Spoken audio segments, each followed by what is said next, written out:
मैं यूक्रेन के होस्टुमल इलाके में मौजूद हूँ। पिछले 12 दिनों से ज्यादा हो गए हैं मैं रिपोर्टिंग कर रही हूँ और यहाँ की जो तस्वीरें हैं वो हैरान करने वाली है। युद्ध अभी लंबा चलने वाला है, जो तमाम दावे निकल करके सामने आ रहे हैं, लेकिन एक बात तो तय है कि यूक्रेन बर्बाद हो चुका है। कीव को अगर हम छोड़ दें, कीव पर रूसी सैनिक अभी तक कब्जा नहीं कर पाए हैं, लेकिन उसके जो आसपास के इलाके हैं और अगर हम पूर्व के इलाके को देखें, कब्जा हो चुका है। मैं तस्वीरें आपको दिखा देती हूँ। ये आप देखिए कि ये एक मार्केट थी जो तबाह हो चुकी है और ऐसी तस्वीरें सिर्फ एक इलाके में मौजूद नहीं है, हर जगह इस तरह की तस्वीरें हमें नजर आएंगी। यहाँ पर कांच टूटा हुआ है, कोई भी मौजूद नहीं है। अधिकांश लोग यहाँ से वापस लौट चुके हैं। करम आप रोड की उस तरफ तस्वीरें दिखाइए, देखिए वहाँ पर पेट्रोल पंप हुआ करता था, लेकिन अब पेट्रोल पंप में कोई मौजूद नहीं है। उसकी मशीन्स को वहाँ पर तोड़ा गया है। उसके बगल में कुछ दुकानें थी, वो भी तहस नहस हो चुकी हैं। सिर्फ यहाँ पर बर्बादी के निशान बचे हुए हैं। इस युद्ध में चाहे रूस जीते चाहे यूक्रेन जीते, लेकिन जो भी जीतेगा, यूक्रेन हार चुका है। यहाँ के कई लोगों की मौत हो चुकी है और शहर दर शहर सिर्फ बर्बादी की तस्वीरें सामने आ रही हैं। इस बीच आपको बता दें कि जब से युद्ध की शुरुआत हुई है, यूक्रेन के अपने दावे हैं, रूस के अपने दावे हैं, लेकिन रूस के डिप्टी पीएम ने दावा किया है कि उसने लेजर सैटेलाइट का सफल परीक्षण किया है। ये लेजर सैटेलाइट जिसने 5 किलोमीटर ड्रोन को मार गिराया, इसके अलावा 1500 किलोमीटर दूर ये सैटेलाइट को मार सकती है। और रूस ने यह भी कहा है कि अब उसने यूक्रेन में लेजर हथियारों का इस्तेमाल करना शुरू कर दिया है।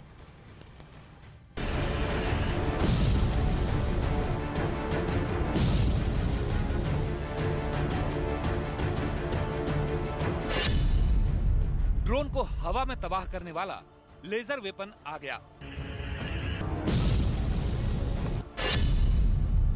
5 सेकंड में यूएवी को जलाने वाला हथियार फायर हो गया।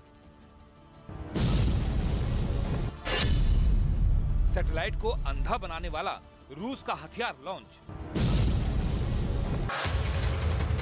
यूक्रेन के ड्रोन हमलों से बुरी तरह घबराई रूसी सेना ने अब नेक्स्ट जनरेशन लेजर हथियारों का इस्तेमाल शुरू कर दिया है।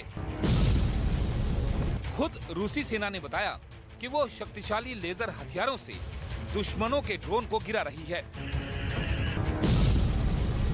इस युद्ध के दौरान यूक्रेन को पश्चिमी देशों ने ड्रोन समेत कई ऐसे हथियार दिए। इन हथियारों की बदौलत यूक्रेन ने रूसी सेना को तगड़ी चोट पहुंचाई है। इसी के बाद रूस ने यूक्रेन में कुछ गुप्त हथियारों की तैनाती की है। रूस का दावा है कि उसने यूक्रेन युद्ध में अपने एक बेहद आधुनिक हथियार को मैदान में उतार दिया। रूस के मुताबिक उसकी सेना पिछले कुछ दिनों से युद्ध में लेजर वेपन का इस्तेमाल कर रही है, जो ड्रोन और सैटेलाइट दोनों के लिए एक बड़ा खतरा बताया गया। रूस के डिप्टी पीएम ने नई पीढ़ी के इस खास हथियार की जानकारी दी और दावा किया कि ये हवा में उड़ते ड्रोन को पल भर में राख कर सकता है। यही नहीं, इस हथियार की मदद से धरती के ऊपर तैनात सैटेलाइट को भी आसानी से बर्बाद किया जा सकता है। रूस के इस लेजर वेपन का सामने आया एक वीडियो ये दिखाता है कि अब तक इसे पूरी दुनिया की नजरों से कैसे छिपा कर रखा गया। वीडियो में रूस की कई बख्तरबंद गाड़ियों के काफिले के बीच एक बड़ी सी गाड़ी पर लेजर वेपन सिस्टम लगा दिखाई दिया। इसके बाद एक सुनसान इलाके में पहुंचने के बाद लेजर वेपन को बाहर निकाला गया और रूस ने दावा किया कि इस हथियार की मदद से उसने एक ड्रोन को आसानी से तबाह कर दिया। हालांकि उसके इस आधुनिक लेजर वेपन के बारे में ज्यादा जानकारी नहीं दी गई, लेकिन रूस ने ये जरूर बता दिया कि जंग में यूक्रेन को कई देशों से मिले घातक ड्रोन का तोड़ उसने निकाल लिया है।